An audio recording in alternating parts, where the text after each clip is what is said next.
E allora, Dune, cosa rimane? Allora, intanto il primo episodio di Dune è arrivato fino a metà più o meno a metà del libro, a metà della storia. Manca tutta la parte del deserto, manca tutta la parte ambientata tra il popolo dei Fremen. Il popolo dei Fremen che è un popolo che vive prevalentemente sottoterra, dentro delle grotte sotterranee, in gruppi, piccoli gruppi che si chiamano Sitch. Sitch è anche il nome proprio della grotta del nascondiglio, loro vivono lì nascosti e lì conservano anche quella che per loro è la ricchezza più grande, cioè l'acqua. L'acqua. Ecco, allora, questo discorso dell'acqua è interessante perché qui Scarpa con questa sua interazione tra il cemento barra pietra e l'acqua, con tutto quel gioco di riflessi, oltretutto, no? Perché l'acqua si riflette sui muri, si riflette sui soffitti, ed è tutto voluto, l'architetto disegna e ricerca il modo per ottenere questi effetti. E tutto ciò, secondo me, potrebbe essere stato visto dal regista e dallo scenografo come qualcosa che poteva tornare utile. E quindi io potrei aspettarmi questo, no? Il design moderno, eccetera, può tranquillamente essere adattato a un film fantascientifico. D'altra parte la fantascienza ha spessissimo attinto a immaginari della modernità. Penso al Dune di Lynch, quello del 1984, che aveva delle ambientazioni, penso soprattutto a quelle imperiali legate, che riprendevano lo stile Art Deco e quello dell'architettura espressionista. Ecco. Quindi questa è una prima ipotesi, quindi sicuramente si confà assolutamente all'immaginario di Dune. Tanto è vero che anche l'immagine che vi sto mostrando adesso qui, l'immagine che ho fatto io questa, semplicemente ho cambiato le luci, ho cambiato i colori, scusate, alla foto del tempietto, l'ho virato sull'azzurro in maniera da intonarlo con l'immagine di Timothée Chalamet, ma insomma è perfettamente coerente, insomma, no? Però dall'altra parte io penso che la Toma Brione è anche un po' troppo raffinata, no? Ci sono tutti questi elementi di eleganza, di ricercatezza, di decorazione che non vanno molto bene con l'idea del Sitch, che è l'idea di un nascondiglio in mezzo al deserto, in un deserto dove non c'è l'acqua. E, quindi non so, potrebbe anche essere utilizzata per altre cose.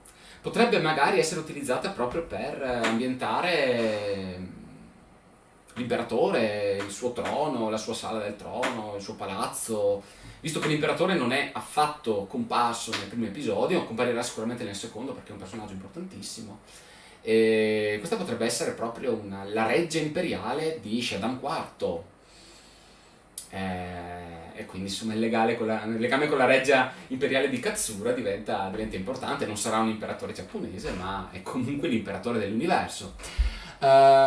Oppure sto pensando che magari Villeneuve voglia sviluppare qualche personaggio un po' trascurato magari da Lynch nel primo libro, come il conte Fenring, che non compare affatto nel primo film, nel film dell'84 intendo, e neanche nel primo film, e che è un personaggio in verità importante, abbastanza importante nella storia, e che si muove anche lui in ambienti eleganti, un uomo di potere che gioca, che trama dei giochi di potere, e potrebbe essere qualche scena. Ecco, io non...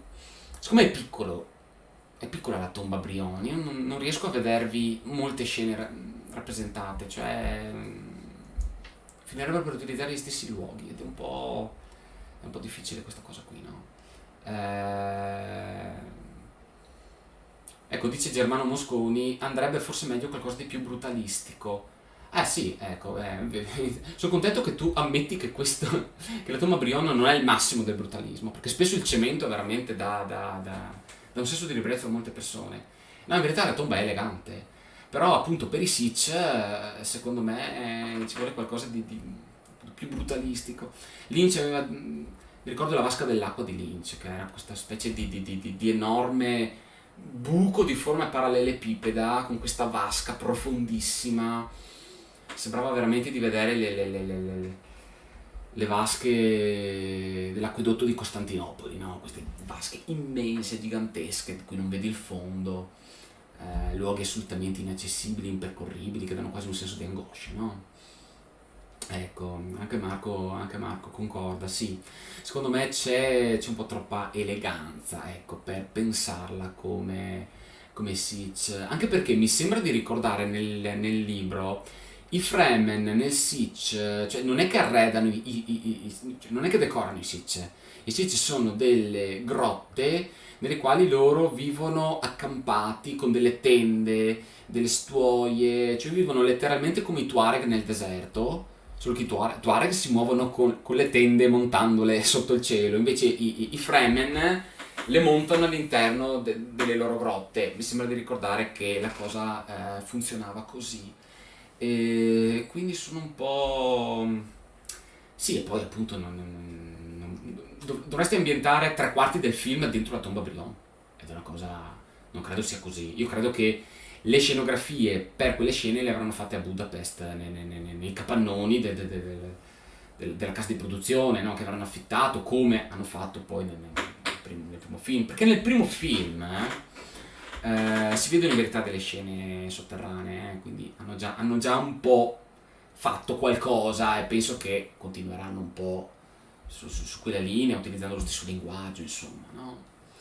Ecco, e quindi secondo me verrà utilizzato per delle scene di contorno brevi, e quindi non so chi si vedrà fra qualche settimana a San Vito di Altivole.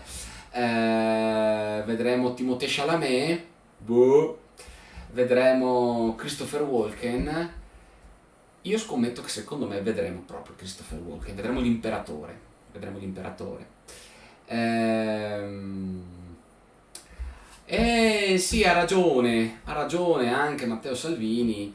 La magia sta nell'editing e nella CGI, assolutamente sì. Potrebbe esserci anche un lavoro di editing che fa sì che tutto cambi, no? Un po' come io ho azzurrato la foto, beh, chiaramente, quelli ci sono sempre, no? Quelle cose lì. Non so, io mi ricordo quando ero piccolo, sono rimasto molto colpito dal fatto che La Storia Infinita 2, il film, il seguito della Storia Infinita 1, venne girato sulle Dolomiti e le Dolomiti non si riconoscevano. C'erano queste montagne scure, nere di notte, queste atmosfere spettrali, oscure, non sembravano le Dolomiti, ma era stato girato là. Avevano usato degli effetti speciali, non credo digitali all'epoca, però chiaramente sì, si può trasformare completamente, qualsiasi luogo viene trasformato con l'editing, attenzione. Però ecco, stavo dicendo che io così, provo a buttarla lì, secondo me vedremo Christopher Walken saranno delle riprese anche brevi e saranno luoghi frequentati da gente di un certo livello, ecco, per dire così. Gente della famiglia imperiale, nobili,